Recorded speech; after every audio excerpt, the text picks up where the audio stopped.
Hello friends, welcome to exam race Hindi. Bharat की वन स्थिति रिपोर्ट 2022 पार्ट 2।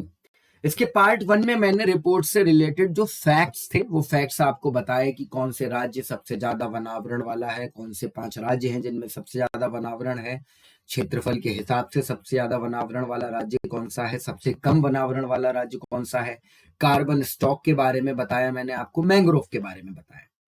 अब पार्ट 2 में आप देखेंगे कि इसका तकनीकी पहलू क्या है। ऑब्वियसली करंट अफेयर्स के हिसाब से इसकी इंपॉर्टेंस आपको पता ही है। कई बार यूपीएससी में, एसएससी में, आपके टेट के पोर्शन में, सी टेट के पोर्शन में जहां पर एनवायरनमेंट पूछा जाता है, स्टेट ऑफ फॉरेस्ट रिपोर्ट से रिलेटेड क्वेश्चन पूछे गए हैं। तो इंपॉर्टेंस के बारे में तो कोई क्वेश्चन ही नहीं है। फैक्ट्स आपने पार्ट 1 में देख लिए, मुझे पूरी उम्मीद है आपने वहां से इसको नोट किया होगा। अब इस पार्ट में आप देखेंगे कि इसके पीछे तकनीकी पहलू क्या है। जब आप स्टेट सिविल सर्विसेज या यूपीएससी के पेपर के बारे में सोचते हैं तो आप जानते हैं कि वहां पर कई बार डीप में एग्जामिनर चला जाता है। तो इसके पीछे कौन कौन सी सैटेलाइट यूज हुई है, कौन कौन सी तकनीक को प्रयोग में लाया गया, ये चीजें मैं आपको अब इस पार्ट 2 में बताऊंगा। भारत सरकार के डिजिटल भारत के दृष्टिकोण और डिजिटल डेटा सेट के एकीकरण की आवश्यकता के अनुरूप एफएसआई यानी फॉरेस्ट सर्वे ऑफ इंडिया ने जनगणना के अनुसार, जो 2011 में जनगणना हुई थी उसी के अनुसार भौगोलिक क्षेत्रों को बांटा गया और डिजिटल ओपन सीरीज टोपोशीट का प्रयोग करते हुए जिला स्तर तक इन जानकारियों का उपयोग किया गया, इन जानकारियों को इकट्ठा किया गया। इसीलिए इसकी जो एक्यूरेसी है वो लगभग 90% से ऊपर है।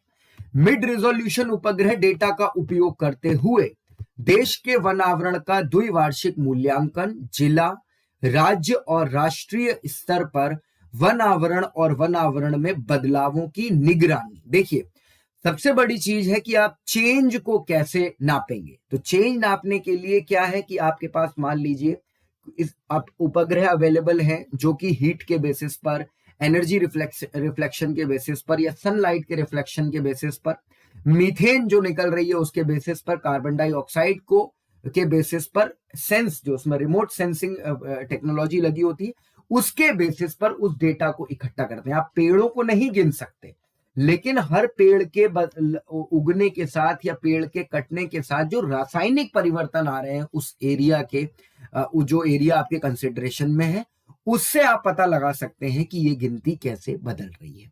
और इसका जो एक्यूरेसी है वो 23.5 मीटर तक इसको एक्यूरेट नापा गया और जो स्केल लिया गया है वो 1:50,000, 1 इंच या 1 सेंटीमीटर या जो भी उनका पैमाना है, एक यूनिट पर 50,000 यूनिट की व्याख्या करते हुए भारतीय रिमोट सेंसिंग उपग्रह डेटा रिसोर्स सेट 2 और LISS 3 डेटा की व्याख्या पर यह रिपोर्ट जो है वो आपकी आधारित है।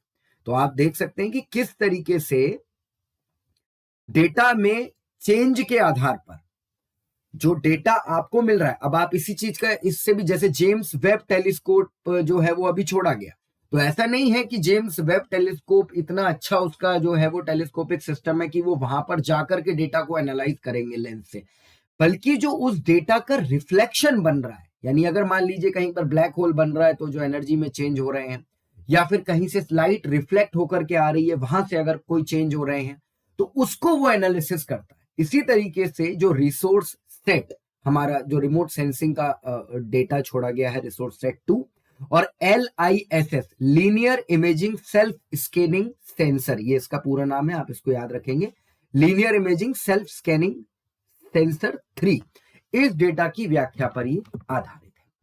उसके बाद आप देखिए, यह जानकारी GHG खोजों, जानवरों की संख्या में बढ़ोतरी, carbon stock, forest reference level जैसी वैश्विक स्तर की विभिन्न खोजों, रिपोर्टों और UNFCCC यानी जो यूनाइटेड नेशंस का फ्रेमवर्क कन्वेंशन है क्लाइमेट चेंज के लिए, उनको जिस डेटा की जरूरत पड़ती है ओवरऑल पॉलिसी बनाने के लिए, वो डेटा यहां से उपलब्ध होगा।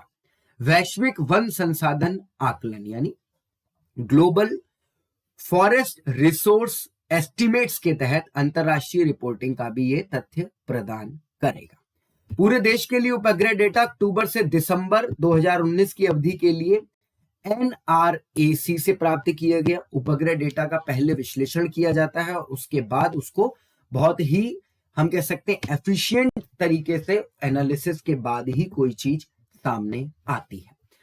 देश में वनों की स्थिति के वर्तमान मूल्यांकन में प्राप्त सटीकता का स्तर काफी अधिक है, जैसा कि मैंने आपको बताया कि 90% से अधिक यानी 92.99 तक की इसमें सटीकता जो है वो पाई गई है। 99.99 की सटीकता लगभग देखी गई। वन और गैर वन वर्गों के बीच में वर्गीकरण की सटीकता का मूल्यांकन 85% से अधिक है और जो अंतरराष्ट्रीय स्तर पर स्वीकृत सटीकता के मुकाबले 95.79% तक किया गया। यानी जो इंटरनेशनल लेवल पर सटीकता का आकलन है वो 85% तक अगर आपका डेटा एक्यूरेट है तो इंटरनेशनल लेवल पर वो एक्सेप्ट हो जाता है, लेकिन हमारा डेटा 95% से भी ज्यादा एक्यूरेट है और इसमें बहुत ही अच्छा, बहुत ही एफिशिएंट क्वालिटी कंट्रोल और क्वालिटी एनालिसिस, जो क्यूसी और क्यूए वर्ड आप देखते हैं, ये इस रेफरेंस में यूज होता है। ठीक है, इसमें सिंथेटिक एपर्चर रडार का भी प्रयोग किया गया है। पहले मैं आपको बता दूं कि वो प्रयोग क्या है। ISFR 2019 की अन्य महत्वपूर्ण विशेषताएं। वर्तमान ISFR 2021 में FSI ने भारत के टाइगर रिजर्व पहली बार SFOR यानी स्टेट ऑफ फॉरेस्ट रिपोर्ट में टाइगर रिजर्व, कॉरिडोर, शेड संरक्षण क्षेत्र में वन आवरण के आकलन से संबंधित भी एक नया अध्याय शामिल किया। ये इसमें नया चैप्टर है जो जोड़ा गया है। टाइगर रिजर्व, कॉरिडोर और शेड संरक्षण क्षेत्र में वन आवरण में बदलाव पर यह दशकीय मूल्यांकन वर्षों से लागू किए गए संरक्षण उपायों और प्रबंधन के प्रभाव का आकलन करने में मदद करेगा। यानी जो टाइगर रिजर्व है, लॉ एंड प्रोटेक्टेड एरियाज हैं, वहां पर भी डेटा के चेंज को पहली बार इसमें जोड़ा गया है। इसमें FSI की नई पहल, एक और चैप्टर इसमें नया जोड़ा गया है, जमीन से ऊपर बायोमास का अनुमान लगाया गया है और FSI ने अंतरिक्ष अनुप्रयोग केंद्र यानी space application centre ISRO Allahabad के सहयोग से सिंथेटिक अपर्चर रडार डेटा के L बैंड का उपयोग करते हुए अखिल भारतीय स्तर पर जमीन से ऊपर बायोमास, ठीक है, यानी बायोमास एबव ग्राउंड के आकलन के लिए एक विशेष अध्ययन भी शुरू किया।